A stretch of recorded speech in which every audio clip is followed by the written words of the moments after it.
broken either. So on behalf of myself, Megan, and Amy, and all the employees of Bing & Bells, thank you for inviting us over. You guys are our family. Love you guys. Michael's an incredible young man. I gave him a call yesterday and asked him what he was up to, and he said he and his fellow employees were literally handwriting notes to put in with their coffee packages that they send out to consumers. I received one of these notes from another company, and it really does put a smile on your face, and Michael's doing that each and every day. And Biddy and Bose, they represent the hope and opportunity that is on the horizon for America's workers, as their business rather embodies the American spirit. Workers like Michael show that this country is not broken and that we will recover together. Michael, thank you. You're an American hero. Thank you for sharing that message of hope. And with that, I'll take questions. Don. Kelly, if I could, welcome to the podium for the first time. Thank you. As well. The markets are down substantially today after the president yesterday suggested in the East Room that he might use tariffs to punish China over the coronavirus. Is there any serious consideration being given to putting new tariffs on China, or was the president just spitballing yesterday? Look, I won't get ahead of any announcements from the president, but I will echo the president's displeasure with China. It's no secret that China mishandled this situation. Just a few examples for you. They did not share the genetic sequence until a professor in Shanghai did so on his own the very next day. China shut down his lab for, quote, rectification. They slow-walked information on human-to-human transmission alongside the World Health Organization and didn't let U.S. investigators in at a very important time. So we take displeasure with China's actions, but I certainly won't get ahead of the president with those announcements. Is the president seriously considering forcing China to pay some sort of compensation, reparations, whatever word you want to put on it? Again, when it comes to retaliatory measures, I will not get ahead of the president on that. Thank you, Kaylee, and welcome to the podium as well. The president said yesterday that he has a high degree of confidence that the coronavirus originated in a lab in Wuhan, China, and yet his own intelligence agencies say they're still investigating. So does the president have information, and has he drawn a conclusion that the intelligence community has not yet? Look, the president's statement is consistent with the other intelligence assessments. While we continue to have very limited and dubious data from China, current assessments indicated that President Trump's statement is consistent with what some analysts believe is the epicenter of where the virus began. And I would note that intelligence statement you're referring to really made 2 points. One, that this virus originated in China. Two, that it began through contact with infected animals or was the result of an accident at a laboratory in Wuhan. So I consider that consistent with what the president said, that he's seen intelligence suggesting it could be in the Wuhan laboratory. Yes. It seemed to lean into the idea that this started in a laboratory, whereas the statement that we saw from the DNI said, we're still investigating those two options that you just laid out. Is the president in any way creating mixed messaging by not saying, we're still investigating? No, let me remind everyone, intelligence is just an estimate, essentially, and it's up to policymakers to decide what to do with that intelligence.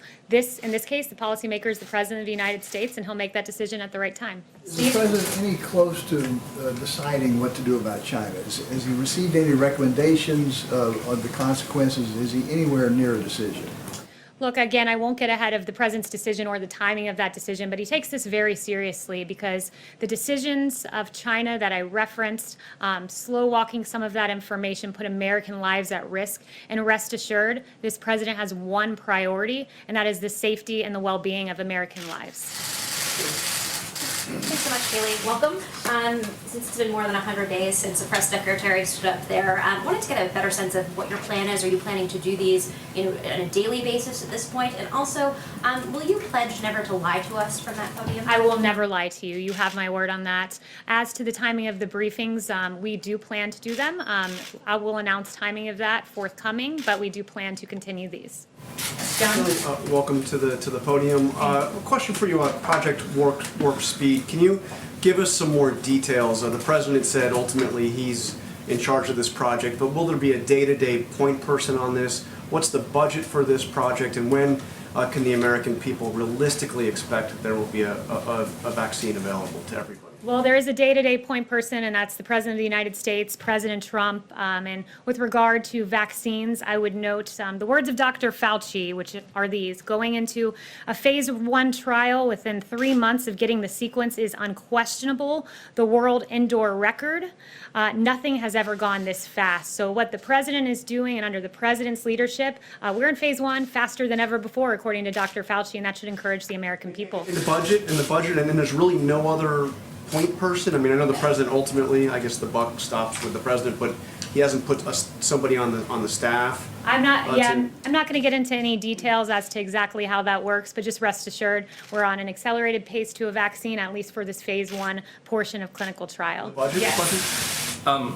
Thanks. The Fed yesterday took an action that appeared designed to allow oil companies to access their lending facilities. So I'm wondering if the president has spoken to Chairman Powell about this, if he's happy about the move, and if the White House is considering any additional assistance to the oil companies. So I won't get into the president's personal discussions, but I would just note that the president is always looking out for the nearly 11 million American workers in the oil industry. I would also note that we're filling the Strategic Petroleum Reserve right now, and we'll buy 75 million barrels. So that's the only announcements I have on the oil front today.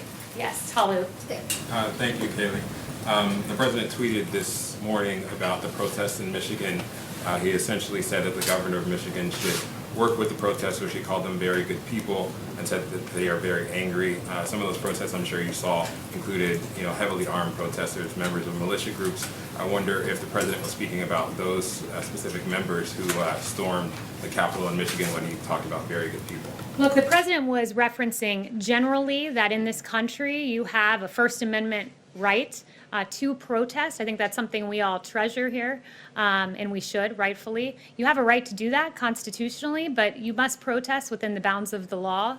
He encourages everyone to protest lawfully, and also to engage in our social distancing guidelines, which we think all Americans should engage in. Do you have any response to just the imagery of people with long guns, essentially storming the Capitol, going into face-offs with police officers, and intimidating in some ways some of the lawmakers? Again, the president says, that we must protest lawfully and act within the bounds of the law. Yes. Thank you for being here. When the president says we did a spectacular job, or when Jared Kushner talks about a great success story, some Americans see it as a lack of empathy. Do you understand their reaction? Look, Jared Kushner has, first of all, done a great job for this administration. And what I would say to that is that when he talked about a success story, he was talking about the story of this administration, which is a story of mobilization for the American people, the greatest mobilization of American industry since World War II. Of course, we grieve for every American life that has been lost, but we want the American people to be confident in the response of this administration, and that is what he was referring to. The fact that in the average year, the healthcare industry uses 25 million N95 masks, and we have delivered in this short time 75 million N95 masks, more than 3 times what the healthcare sector uses in a year. That's extraordinary. It's extraordinary that some in the media were saying that we needed 1 million ventilators, and this president we've needed far short of that so far. Not a single American has died for lack of a ventilator, and the fact that this president can look the American people in the eye and say, I am producing 100,000 ventilators this year alongside the private sector. 100,000 ventilators, that's 3 times what we produce in the average year. I'd consider that a great success on behalf of the American people. I guess it's more about the tone than the policy itself. We want to give the American people confidence that they have a federal government that is doing everything in our power to provide the necessary equipment to combat this invisible enemy. We grieve for the American lives. We've said that repeatedly. I will echo that today. My heart breaks for those. I pray regularly for those who are affected by the coronavirus. But we're going to give confidence to the American people that you have a federal government under President Donald Trump that's going to step up and give the greatest mobilization of the private sector since World War II. Yes. Thank you so much, Kaylee. Thanks for being here.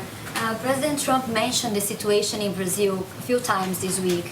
Besides talks of cutting off flights from Brazil, are there talks of, in terms of sending assistance to Brazil, sending PPE or ventilators to Brazil? And is President Trump planning to talk with President Bolsonaro?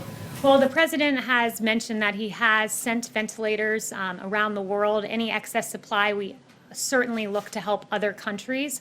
But, in terms of a specific announcement regarding Brazil, I don't have any new information for you on that front today. Yeah, Kaylee, welcome.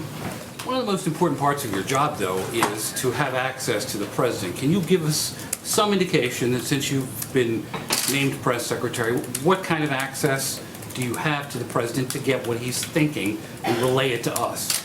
Yeah, I can tell you this. I'm around the president almost the entire day. I was just with him before I left to come out and speak with you guys. I think my staff can attest to the fact that they have a very hard time finding me because I'm normally with the president in the Oval Office. So I'm consistently with him, absorbing his thinking, and it's my mission to bring you the mindset of the president, deliver those facts so this president gets fair and accurate reporting and the American people get fair and accurate information. Yeah. Thanks, Kaylee. Just following up on Kristen's question, China's blocking the World Health Organization from coming in and investigating how this started. Shouldn't external investigators be allowed into Wuhan to determine, one, how the pandemic started, and two, maybe a way that we could expedite finding a cure for this thing?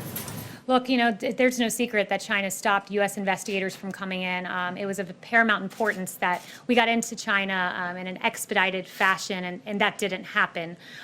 With respect to the World Health Organization, they have some questions of their own to answer. The United States, as the president has emphasized, provides about $400 million to $500 million per year to the WHO, compared to China at roughly $40 million a year. But yet the WHO appears to have a very clear China bias. I mean, you look at this timeline, and it's really damning for the WHO when you consider the fact that on December 31st, you had Taiwanese officials warning about human-to-human transmission. The WHO did not make that public. On January 9th, the WHO repeated China's claim that the virus, quote, does not transmit readily between people. That was quite apparently false. On January 14th, the WHO again repeated China's talking points about no human-to-human transmission. They praised China's leadership on the 22nd of January. On the 23rd, they said, and this is incredible, the pandemic didn't represent a public health emergency of international concern. And even on February 29th, you had the WHO saying that when the coronavirus was spreading around the world, they chose to put political correctness first by opposing life-saving travel restrictions. The travel restrictions this president put in place, the travel restrictions that Dr. Fauci praised as saving lives. And you have the World Health Organization opposing a measure that saved American lives. That's unacceptable, especially at a time when the U.S. was providing $400 to $500 million. John. Kaylee, this time last week, the president was saying that he was not happy with Georgia's Governor Brian Kemp for beginning the reopening process in the way that he was at the time that he was.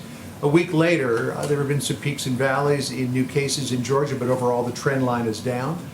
Do you know what the president's thinking about the Georgia reopening is as of today? Look, the president is resolute in saying that the states take the lead here.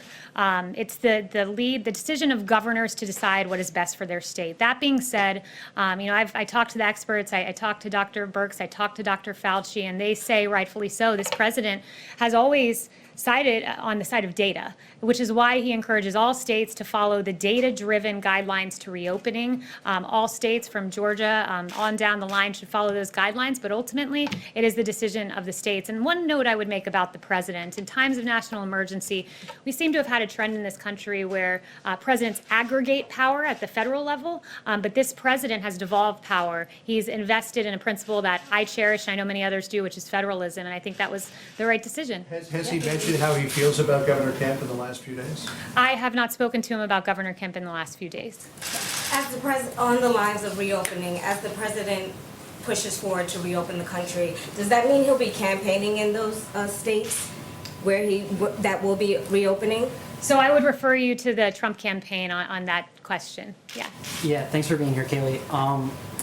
You mentioned Dr. Fauci a minute ago. Are we going to have any more press briefings with Dr. Fauci and Dr. Birx and the health experts, or is the White House kind of shifting the message to focus more on the economy and less on the public health aspect? Well, let me back up and talk to you a little bit about how we approach disseminating information. When I talk with my colleague Alyssa and we plan out the communication strategy for this White House along with the president and Ben as well. What we do is we say, what is the best mode for the public to receive this information at this time? And we allow the news cycle and the needs of the American people to guide us. And, at the moment, what we see happening, and I hinted at this in my gaggle last week, is you have 35 states, and probably more at this point, with plans to reopen the country. Americans are looking to reopening the country. We've had Dr. Birx in several events this week. They've been Dr. Birx and Fauci out on the airwaves. They're really incredible people and have done a great service for this country. But we allow the news of the day to guide us, what the American people need to hear. And right now we're in a reopening phase, which is why you've seen the president this week with CEOs. You've seen him with small business owners, with small business employees. Today with some great heroes that have emerged from this pandemic and have done a lot of the hard work. So every day we approach this as, how can we disseminate this information? There's a need for information, which is why I'm here, supplementing the efforts of this president to get the message out. I would also note he's the most accessible president in history. Took questions twice yesterday, twice the day before. You hear from him quite often, as well as our medical experts. So is the task force still meeting? I guess what's the role of the coronavirus task force? We still have hundreds of people a day are dying. So what role does the task force have versus the economic advisory groups? Yeah, the task force meets regularly. I go to those meetings. I hear them. Dr. Birx, I should say, is meticulously reviewing the data in granular detail. I watch them spend sometimes the upwards of 2 hours in these task force briefings. So those are still ongoing. Rest assured, we want a safe reopening. So we are prioritizing the health of the American people, as well as looking forward to reopening this country. Yes, thank you, Kaylee. Back to the DNI statement from yesterday, there is a quote that I'd like you to give me a response to. It said, the intelligence community also concurs with the wide scientific consensus that the COVID-19 virus was not man-made or genetically modified. This was from the DNI statement. How do you see this statement? How do you understand this? And also there was a piece in the New York Times that said senior Trump administration officials have pushed intelligence agencies to hunt for evidence to support the theory that COVID-19 was made in a Wuhan laboratory. I can assure you that no one is pressing the intelligence community to come to a determination. The intelligence community statement stands. It's in perfect concert with what the president said. So, I encourage the media to convey the facts to the American people, which is that we're in line as an administration and we stand by the intelligence community, and that is in complete concert with what the president said yesterday. See, who haven't I gotten to? Oh, I've gotten to almost everyone. Okay, so we're in round 2. That's great. Yes. Thank you. Today, former Vice President Joe Biden denied allegations of sexual misconduct against him. Does President Trump take him at his word, given that, as the president has said, he has denied allegations against himself? Well, what I would say is that we are pleased that the former vice president has decided to go on the record. It took him less than, 16 hours to follow the advice of the president of the United States and come out and publicly address those claims. So, we're glad to see that he's on the record on this. Let me just ask you about something the president said moments ago in an interview. He said that Tara Reade is, quote, far more compelling than anything they had with respect to Brett Kavanaugh. What did he mean by that? What is more compelling? That's the president's assessment, so I would point you back to his words. I think it was a grave miscarriage of justice, what happened with Justice Brett Kavanaugh. There's no need for me to bring up some of the salacious, awful, and verifiably false allegations that were made against Justice Kavanaugh. That was an embarrassment for the Democrat Party to have dragged the name of a very respectable man through the mud like that. So I'll leave it at that. Yes, Kelly is the radio pooler. I'm asking this on behalf of our colleague. There's word the decision to release Michael Cohen from prison to home confinement due to COVID-19 has been reversed. Did the White House directly or indirectly intervene here? No. So absolutely not, I would say there. But I am glad that you brought up justice, and because, look, there's, again, a case of injustice that is yet to be brought up today, but I certainly would like to bring it up, and that's the case of General Michael Flynn. What we've all learned from that should scare every American citizen. The fact that you had Jim Comey admitting in December of last year that he violated a protocol by directing agents to confront Flynn, something that he would not, quote, have gotten away with under previous administrations. The FBI told Flynn he didn't need a lawyer when when they came to meet with him. McCabe told FBI agents that he didn't think Flynn was lying, and then all of that information we've learned over the last few months and years culminates in the fact that we have a handwritten FBI note that says, quote, "We need to get Flynn to lie, quote, and get him fired." There was an unfair target on the back of General Michael Flynn. It should concern every American anytime there's a partisan pursuit of an individual, and that's certainly, at least those questions are raised with regard to General Michael Flynn, an honorable man who served his country. John. Yeah, Kaylee, on that, when the president fired Michael Flynn, he said he was doing so because he had lied to the vice president and he had lied to the FBI. So, given all that you've just said, isn't it still true? Doesn't the president still believe that Michael Flynn lied to Vice President Pence and lied to the FBI? Well, first, let me address that. Vice President Pence is on the record about this. He said he's inclined to believe that Flynn did not intentionally mislead him. And I guess I would turn the question on you and just ask, does it trouble you that the FBI said, we got to get Flynn to lie? Doesn't that trouble you as a journalist? And not only that, as an American citizen. Well, it's certainly something worth reporting. It's not my job to say Absolutely. whether or not it's troubling, but the bottom line is the president said point blank that Flynn lied to the FBI and to the vice president. And I'm just asking a very direct question. Does he still believe that Michael Flynn lied to the FBI and lied to the vice president? And again, I'd point you to the vice president's statement that he's inclined to believe that Flynn did not intentionally mislead him. And I'm asking back that all of you in your coverage endeavor to report what is a very scary story when the FBI is saying, let us get someone to lie. I've seen very scant coverage of that. It's a story worth reporting and a story that I hope the American people, if you haven't heard it yet, are getting to hear for the very first time. Chanel? I think he lied still. Thank you, Secretary McEnany. Going back to the South China Sea, we had an issue come up this morning where you had the USS Barry crossing international maritime waters, and then this is in the South China Sea, and Chinese officials are saying that this will be a dead-end endeavor. Has the president spoken with any side on the Chinese as far as what the United States is going to continue doing? Is the U.S. Navy going to just ignore these threats and keep going through these international waters? What are your responses to China's increasing aggression in the South China Sea again? Yeah, I have no news to report as to the president's conversations, and for the specifics of that, I would redirect you to the NSC. Yes. Thanks.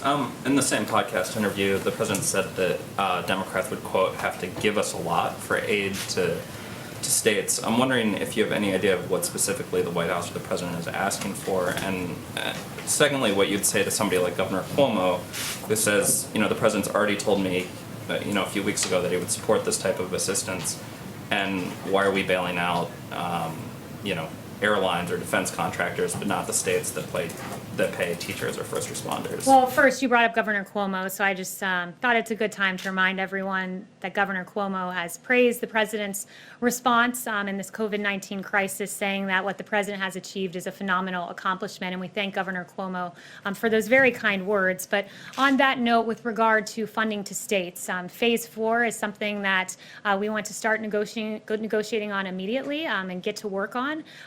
The president has said, look, I will certainly look to consider helping states who have coronavirus reasons for the financial situation they find themselves in, but he doesn't want this to be an excuse for decades and decades of bad Democrat governance that have run some of these states into a financial predicament. So he has mentioned that in terms of the types of things he wants to see in this Phase 4. I don't want to get ahead of the negotiations, but I do want to emphasize that he has mentioned sanctuary cities. This is a really important issue that has cost American lives. Last year, our brave ICE officers arrested more than 120,000 criminal aliens charged with nearly 10,000 burglaries, 5,000 sexual assaults, 45,000 violent assaults, 2,000 murders, and in the last year, egregiously, 5,000 human trafficking episodes. So American lives matter, our brave ICE men and women matter, and it's something that he's mentioned he'd like to see in a Phase 4. I mean, you raised that, and the president's been kind of vague about this. Are you explicitly conditioning state aid on states or cities, not saying that they would have sanctuary city policies? No, I'm not. No, not conditioning anything, but saying that is a negotiation item that the president will certainly bring up. Thanks very much. So the president has in the past denied any of the allegations from the many women who have accused him of sexual misconduct. But per that podcast today, he seemed to suggest the allegations that Tara Reid has raised are more, what did you say, credible than the ones against Brett Kavanaugh. What about the allegations that were raised against him, however? Why should the public, or what makes them any less credible than the allegations from Tara Reid? The president has swiftly denied all of these allegations that were raised 4 years ago. He has always told the truth on these issues. He's denied them immediately, and you're bringing up issues, like I said, from 4 years ago that were asked and answered, and the American people had their say in the matter when they elected President Trump as president of the United States. But, you know, the media, leave it to the media to really take an issue about the former vice president and turn it on the president and bring up accusations from 4 years ago that were asked and answered in the form of the vote of the American people. Just come back, Haley, to John's question, because Kellyanne Conway spoke to this the other day and suggested that two things could be true at the same time. We now have the vice president saying it's his belief that General Flynn may have unintentionally misled him. That's now 3 years after the fact. But the two things that could have been true at the same time were that Flynn lied to the vice president and also lied to the FBI. If you remove the FBI piece of that, would the president still have fired Michael Flynn for his belief that he lied at that point to the vice president? I mean, I'm not going to engage in a hypothetical, and that's essentially what that would be. But what I would say is echo yet again that this was a grave miscarriage of justice. I am very glad that the FBI thought to keep a paper trail, because what many have said for a very long time, pointing to the first few facts I shared with you, culminating in that handwritten note, I'm glad they kept such good documentation of their intent to slow walk General Flynn into a trap and to essentially create, as I mentioned, a grave miscarriage of justice. So FBI, at least we can thank you for the great note-taking. Let me follow up on that, though. John does bring up the point that General Flynn pleaded guilty to lying to the FBI. I'm not going to get involved in what was a matter of justice, though, in a sense. Do you not consider it a miscarriage of justice when you have the FBI writing, "We want to get someone to lie"? Is that a miscarriage of justice? But in the end, he pleaded guilty, and then that's... You hesitated because you know what the answer is. The answer is yes. That's up to a lot of other people to decide. And I would encourage the media to cover it, because I've watched a lot of your networks, I've read a lot of your papers, I've seen a whole lot of scant information about Michael Flynn, when there was a whole lot of speculation about Russia, culminating in $40 million of taxpayer money being lost, and the complete and total exoneration of President Trump. Thank you guys so much. I'm gonna cut this short now and go see my little 5-month-old here in a few hours. And let me just say this, the president at 5 p.m. leaves today for Camp David. It's going to be working weekend. He'll be talking with heads of states, with elected officials. We have a great event coming up this afternoon. And of course, everyone should watch the Fox News Town Hall with the president from 7 to 9 p.m. It'll be can't miss television, much like the highly rated President Trump coronavirus task force briefings have been. Thank you. Thank you.